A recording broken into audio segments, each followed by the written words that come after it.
Hello everyone, welcome back to the channel.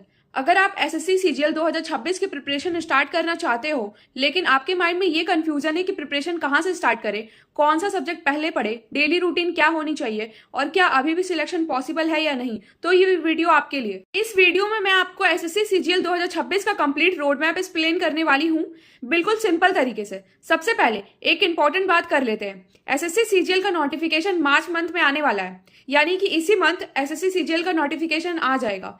तो इसका मतलब ये है कि जून जुलाई में टियर 1 कंडक्ट करा लिया जाएगा। अगर अभी से आप प्रिपरेशन स्टार्ट कर रहे हो तो 3 to 4 महीने हमारे पास टाइम है, और ऑनेस्टली बोलूं तो 3 to 4 महीने का टाइम काफी होता है। बस कंडीशन ये है कि सही डायरेक्शन में स्ट्रेटेजी फॉलो करिए और सही डायरेक्शन में प्रिपरेशन शुरू करिए।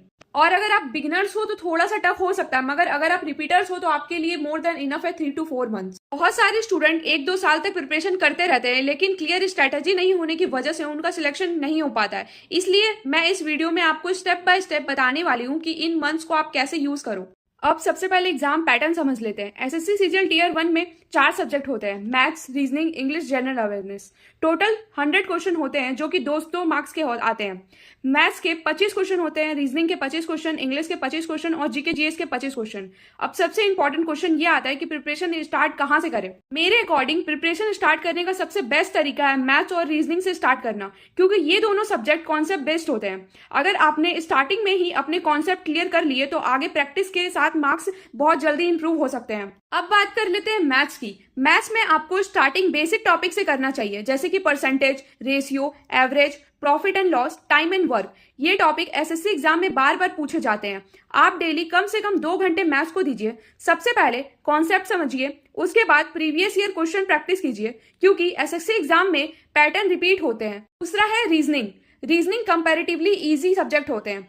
अगर आप रीजनिंग डेली प्रैक्टिस करते हो तो ये इजी के साथ साथ स्कोरिंग सब्जेक्ट भी बन सकते हैं। रोज 30 से 40 क्वेश्चन रीजनिंग के प्रैक्टिस करो। इंपॉर्टेंट टॉपिक्स है रीजनिंग में coding, decoding, series, analog, blood relation, puzzles. ये टॉपिक एग्जाम में काफी फ्रिक्वेंटली पूछे जाते हैं। अब तीसरा सब्जेक्ट है इंग्लिश। बहुत सारे स्टूडेंट इंग्लिश से थोड़ा डरते हैं, लेकिन सच कहूं तो एसएससी के एग्जाम में इंग्लिश काफी बेसिक होते हैं। अगर आप डेली 20-30 मिनट इंग्लिश पर फोकस करते हो तो आपका इंग्लिश का सेक्शन इंप्रूव हो सकता है। इंग्लिश के लिए आप वोकैबुलरी को फोकस कर सकते हो, ग्रामर रूल समझ सकते हो, न्यूज़पेपर रीडिंग करने की हैबिट्स डालो, ये सबसे जरूरी है।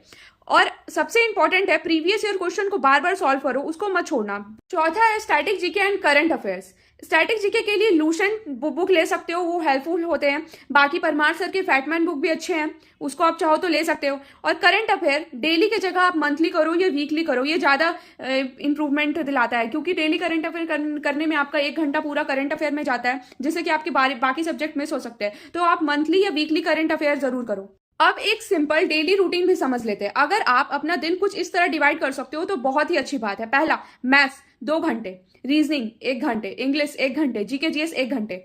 4 सब्जेक्ट, चारों में से आपको मैथ्स 2 घंटे पढ़ने हैं और रीजनिंग, इंग्लिश, जीके जीएस 1-1 घंटे पढ़ने हैं।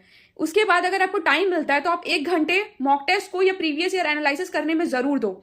अगर आप डेली 4 से 5 घंटे भी ऑनेस्टली पढ़ते हो तो धीरे धीरे आपका सिलेबस कंप्लीट होता जाएगा। अब प्रिपरेशन का सबसे इंपॉर्टेंट फेज आता है मॉक टेस्ट। बहुत सारे स्टूडेंट सिलेबस कंप्लीट कर लेते हैं लेकिन मॉक टेस्ट नहीं देते हैं और एग्जाम में उनका परफॉर्मेंस अच्छा नहीं होता है। इसलिए जब भी आपका सिलेबस बेसिक से कंप्लीट हो जाए तभी आप वीक में 2 मॉक टेस्ट तो जरूर दीजिए। मॉक टेस्ट देने के बाद उसको एनालाइज करना भी उतना ही जरूरी है जितना जरूरी है आपका मॉक टेस्ट देना है। ये देखिए कि आपके कहाँ मिस्टेक हो रहे हैं और कौन सा टॉपिक आपका वीक है। जो टॉपिक आपका वीक है उसको आप फिर से रिपीट करिए और फिर उन टॉपिक्स को इंप्रूव करिए। अगर आप ऑनेस्टली ये स्ट्रेटेजी फॉलो करते हो, कॉन्सेप्ट क्लियर करते हो, प्रीवियस ईयर सॉल्व करते हो और रेगुलर मॉक टेस्ट देते हो तो एसएससी सीजीएल क्लियर करना बिल्कुल पॉसिबल है। बस एक चीज याद रखिए, कंसिस्टेंसी। रोज थोड़ा थोड़ा पढ़ना ज्यादा इंपॉर्टेंट है। एक दिन 10 घंटा पढ़ना और फिर 3 दिन कुछ नहीं पढ़ना, इससे सिलेक्शन नहीं होता है। अगर आप डेली डिसिप्लिन के साथ प्रिपरेशन करते हो तो 4 से 5 महीना भी काफी अच्छा इंप्रूवमेंट दिख सकता है आपको। अगर आप एसएससी सीजीएल 2026 की प्रिपरेशन स्टार्ट करना चाहते हो तो आज से ही स्टार्ट कर दीजिए। परफेक्ट टाइम का वेट मत कीजिए। स्टार्ट स्मॉल, स्टे कंसिस्टेंट और धीरे धीरे आपका गोल अचीवेबल बन जाएगा। अगर आपको ये रोड मैप वीडियो हेल्पफुल लगा तो वीडियो को लाइक करिए, चैनल को सब्सक्राइब करना मत भूलिएगा। और अगर आप चाहते हैं कि मैं एसएससी प्रिपरेशन से रिलेटेड और स्ट्रेटेजी वीडियो लाऊं तो कमेंट में जरूर बताइएगा। Thank you so much for watching. All the best for your preparation. Thanks for watching. Bye bye.